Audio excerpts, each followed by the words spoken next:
તો આપણે 6 થી 7 લીટર જેટલું દૂધ હતું અને તેમાંથી આપણે જો આટલું આ માખણ થયું છે, તમે જોઈ શકો છો. તો આપણે આ માખણ આપણે ઉતારી લઈશું. 6 થી 7 લીટર દૂધમાં આપણે આટલું માખણ નીકળે છે. તો તમે વિચાર કરો કે આપણે આ બહાર જે ડબલાનું ઘી મળે છે તે કઈ રીતના બનતું હશે. આપણે પહેલાં તો આ માખણ ઉતારી લઈશું. આ માખણ કાઢી લઈશું અને માખણને પછી આપણે ઠંડા પાણીએ ધોવાનું છે. 6 થી 7 લીટર દૂધમાં આપણે આટલું જ માખણ નીકળ્યું છે. તો તમે વિચાર કરો કે જે ડબલાનું ઘી આવે તે કઈ રીતના બનતું હશે એમ. અને જ્યારે આપણે આખા વાટકા 4 ભર્યા હોય ને ત્યારે મારે 1 કિલો ઉપર થોડું ઘી થાય છે. અને એ ઘીના અમે 1400 રૂપિયા લઈએ છીએ.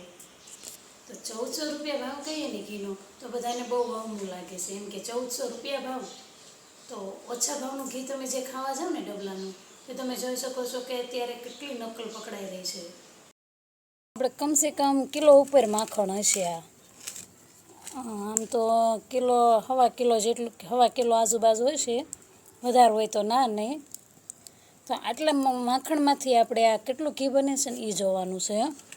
તો ચૂલો સળગાવી દીધો છે અને ચૂલા ઉપર આપણે આ માખણ રાખી દીધું છે, એટલે માખણનું તપેલું.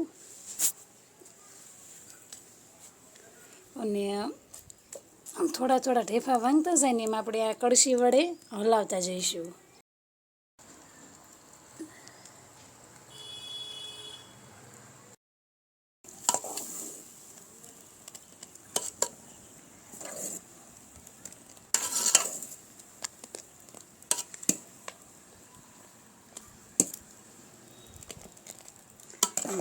થોડી વારે હલાવતા જઈશું અને આપણે આ ઢેફા ઓગળતા જશે.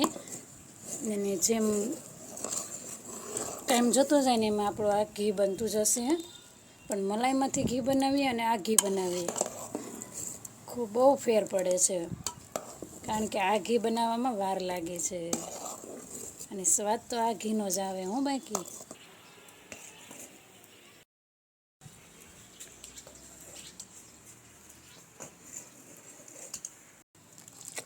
ઉભરો આપણો આ હેઠે બેસી ગયો છે અને તળિયે ચોંટે નહીં તે રીતના આપણે આમ હલાવતા રહીશું. ના ઘટ થઈ જાય ને પછી તો કાંઈ આપણે બહુ વાર લાગે નહીં, કારણ કે આ વખતે થોડું ઓછું માખણ છે ને એટલે ઓછી વાર લાગશે ને કલાક ઉપર તો હોય જ જાય. બતાવવા માંડ્યું છે હવે તો બહુ 4 થી 5 મિનિટ આ ઘીને બનતા લાગશે. હવે આવી રીતના ઘી છૂટું પડવા લાગે ને એટલે આપણે છે ને આ ચૂલાનો તાપ હાવ ડીમ કરી દેવાનો છે. આપણે સરસ મજાનું આપણે આ ગાયનું ઘી રેડી છે. જોઈ શકો છો કેટલું સરસ મજાનું ઘી બન્યું છે અને કેટલું માખણ હતું અને કેટલું ઘી થઈ ગયું. તો આજકાલ આ બધી દુકાનોમાં ઘીના ડબલા મળી રહ્યા છે રેડી. તો એટલું બધું ઘીનું ઉત્પાદન ક્યાં થતું હશે, કેટલી મહેનત લાગે છે એટલું ઘી બનાવતા. તો લાખો રૂપિયાના જે ડબલા મળી રહ્યા છે તે ઘી કઈ રીતે બનતું હશે. હવે આ ઘીને આપણે નીચે ઉતારી લઈશું.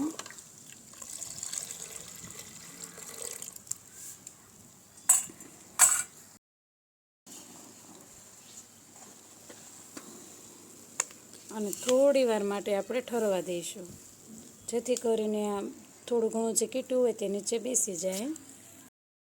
નીચે બેસી ગયું છે.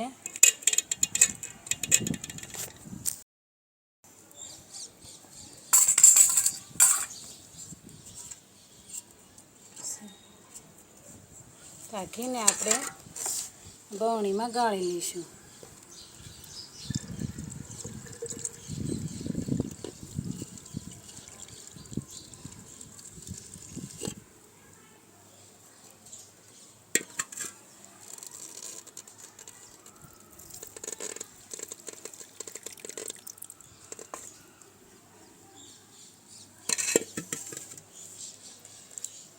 આપણે થોડું કીટું નીકળ્યું છે એ રહેવા દઈશું.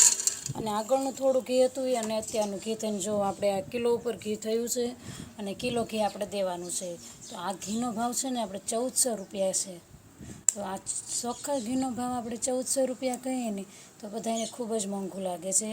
પણ આ ઘીની પાછળ જે અમારે મહેનત થાય છે તે તમે જુઓ પહેલાં, અને તે ચોખ્ખું કેટલું હોય છે તે પણ જુઓ.